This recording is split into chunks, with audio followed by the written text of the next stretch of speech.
Martin a été contraint d'abandonner Koh Lanta, le feu sacré, ce mardi 28 mars. Avant cela, il a été moqué par ses camarades, en particulier par Grace, pour ses tics de langage. Il évoque cet événement pour Télé Loisirs. Un départ dans les pires conditions. Ce mardi 28 mars, Martin a dû faire son sac et quitter les Philippines dans le 6e épisode de Koh Lanta, le feu sacré. Après une blessure à la cheville, l'ancien trader devenu fromager en Suisse n'a pas pu continuer à disputer les épreuves et a donc laissé sa place au dernier candidat éliminé, à savoir Rudy. Tout au long de son aventure, le jeune homme de 30 ans a marqué les esprits par ses exploits sportifs, son engagement sur le camp mais aussi par ses tics de langage. Vous remarquerez, hey les gars, hey les gars, hey les gars, prenez une marmite. Mais tais-toi en fait, tais-toi, avait pesté Grace face caméra dans le 4e épisode. Les remarques de Grace dans Koh Lanta 2023, ce n'est pas la fin du monde assure Martin interrogé par Télé Loisirs à l'occasion de son départ du jeu. Martin a accepté de revenir sur cet épisode. Je ne savais pas du tout que j'agaçais Grace. Je ne lui en tiens absolument pas rigueur, je pense qu'il y a 100 fois pire qu'agacer quelqu'un pour un tic verbal. Elle est à fleur de peau, on lui annonce que son équipe va être recomposée, elle perd 2 de ses alliés pour retrouver Martin qui l'emmerde alors qu'elle ne me connaît pas. Elle a le droit de dire ce qu'elle veut, ce n'est pas la fin du monde, commente le candidat de façon très sportive.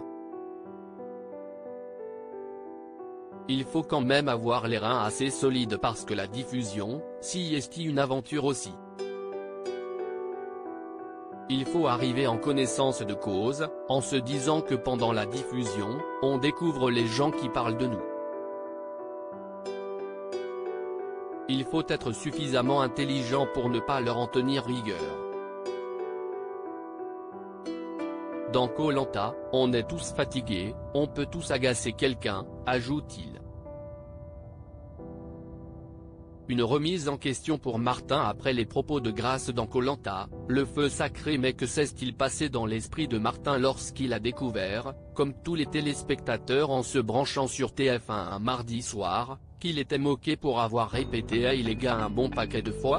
Premièrement, j'ai essayé de me remettre en question, répond-il avant d'expliquer que c'était sa façon de motiver ses camarades. Je pense qu'il y a pire qu'un tic verbal agaçant, si on perd les épreuves, si on raconte n'importe quoi, si on prend le lead et qu'on se fait détester. Je ne pense pas avoir démérité pendant les épreuves, sourit-il. Grace m'a dit qu'elle était infiniment désolée, révèle Martin de Koh Lanta 2023. Depuis la diffusion, Grace et Martin ont eu l'occasion de se parler. Elle m'a dit qu'elle était infiniment désolée. Ça m'a fait marrer et je lui ai répondu que je ne le prenais absolument pas personnellement. Elle me disait que ma plus belle vengeance, c'était de leur avoir prouvé de quoi j'étais capable sur les épreuves, se souvient-il.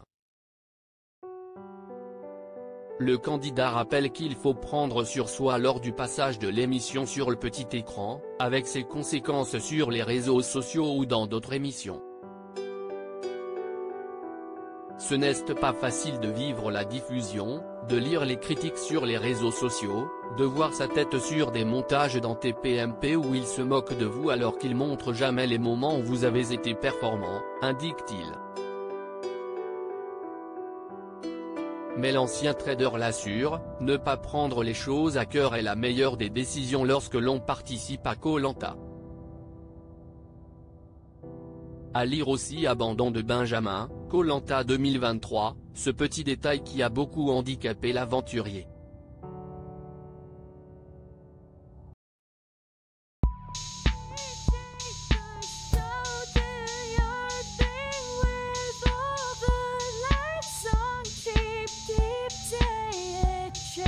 Keep you again.